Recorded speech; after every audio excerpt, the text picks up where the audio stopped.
गोलोक वृंदावन में जब भगवान कृष्ण द्वापर युग में भगवान कृष्ण प्रकट होने से पहले इस धरती पे भगवान कृष्ण राधा रानी से ये कहते कि हमें इस द्वापर युग में ये जाना है, इस भौतिक संसार में प्रकट होना है। पर राधा रानी इस प्रकार माना कर देती है कि मुझे नहीं जाना है जहाँ पे ये तीन चीज नहीं है, जिसमें से राधा रानी ये कहते कि वृंदावन, यमुना और गोवर्धन। तो जहाँ पे ये तीन चीज नहीं है, राधा रानी कहते कि मुझे वहां पर नहीं जाना है। तो इसलिए भगवान कृष्ण प्रकट होने से पहले ये गोवर्धन, राधा को गोवर्धन, वृंदावन और ये यमुना नदी को भगवान प्रकट कराते हैं ना। तो गोवर्धन जब प्रकट होने से पहले जितने भी बड़े बड़े पहाड़ जैसे हिमालय, सुमेरु पर्वत, ये शास्त्र में वर्णन आते कि हिमालय, सुमेरु पर्वत ये बहुत खुश हो जाते हैं कि गोवर्धन इस प्रकार से प्रकट हो रहा है। ठीक है। तो जैसे त्रेता युग में ये कथा थे, भगवान रामचंद्र जब ये सेतु बनाते, राम सेतु लंका में जाने के लिए, तो उस समय भगवान रामचंद्र को जो मदद कर रहे थे, ये वानर सेना है, ये सब लोग अलग अलग पत्थर उठा के लेकर आ रहे थे क्यों, राम सेतु बनाने के लिए। तो हनुमान जी ये सोचे कि चलो ये सब लोग अगर ये छोटा छोटा पत्थर उठा के लेकर आते तो मुझे तो बहुत बड़ा पत्थर उठा के लेकर आना चाहिए। तो उस समय ये माना जाता है कि हनुमान जी चले गए हिमालय में और वहां से गोवर्धन पर्वत को उठा के लेकर आ रहे थे। क्यों? किसके लिए? सेतु बांधने के लिए। तो जैसे वृंदावन के ऊपर से जा रहे थे हनुमान जी गोवर्धन को लेके, उस समय हनुमान जी को ये पता चला कि राम सेतु बन चुका है, तैयार हो चुका है। और हनुमान जी तो बहुत दुखी हो गए, वो गोवर्धन को लेके आए पर भगवान राम की सेवा में नहीं लगाए।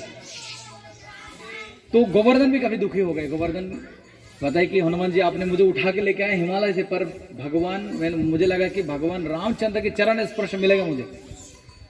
तब हनुमान जी जाके भगवान राम से ये बोलते हैं कि भगवान, ये गोवर्धन पर्वत की इच्छा थी कि इस प्रकार आपके राम से तुम्हें एक अम्मे आएगा, पर वो राम से तो तब तक बन चुका है।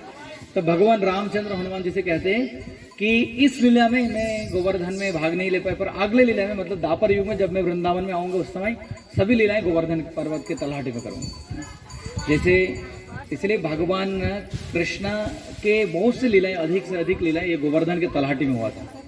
जैसे ये षड गोस्वामी अष्टकम में लिखते हैं, श्री गोवर्धन कल्प पाद पतले कलिंदी बनने को। तो ये 6 गोस्वामी जब वृंदावन में थे, ये सब लोग इस प्रकार गोवर्धन के तलहटी में राधा कृष्ण को ढूंढते थे, है ना।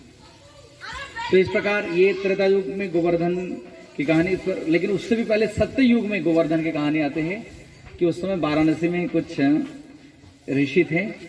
पर वाराणसी में कौन कौन गए जानते? वाराणसी में वहां पे वो नहीं, कोई पहाड़ नहीं है, तो पहाड़ नहीं, गुफा नहीं है, इसलिए साधु महात्मा लोग ध्यान नहीं कर पाते थे।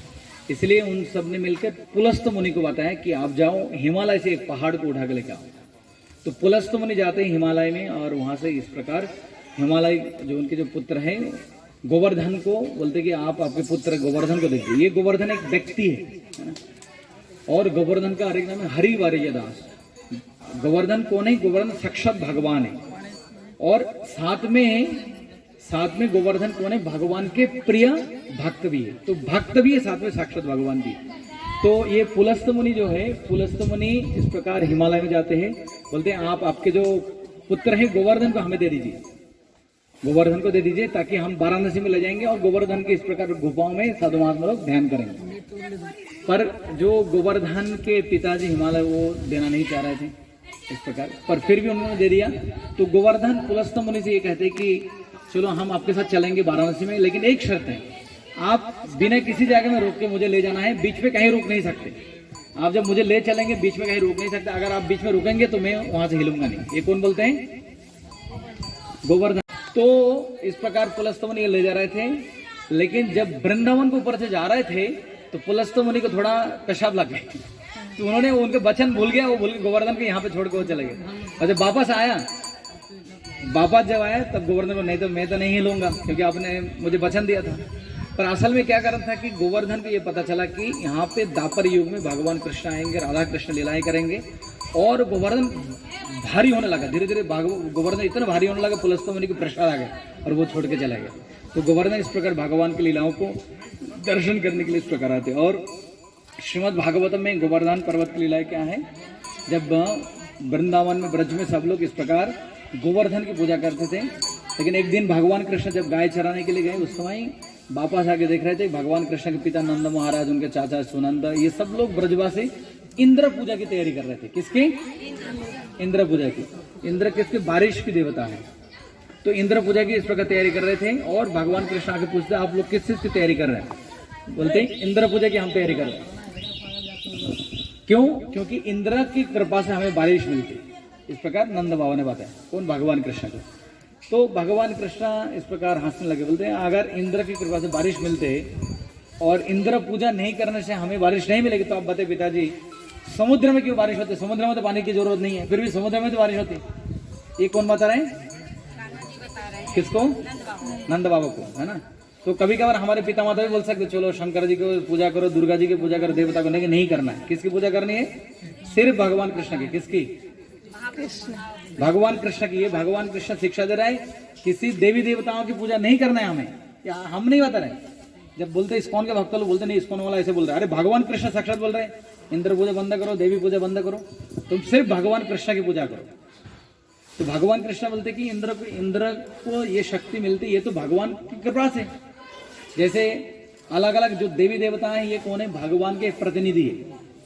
जैसे प्रधानमंत्री ऐसे भगवान कृष्ण है। और अलग अलग मंत्रालय होते हैं, जैसे शिक्षा मंत्री है, वित्त मंत्री, अलग अलग मंत्री, ये अलग अलग देवी देवता हैं।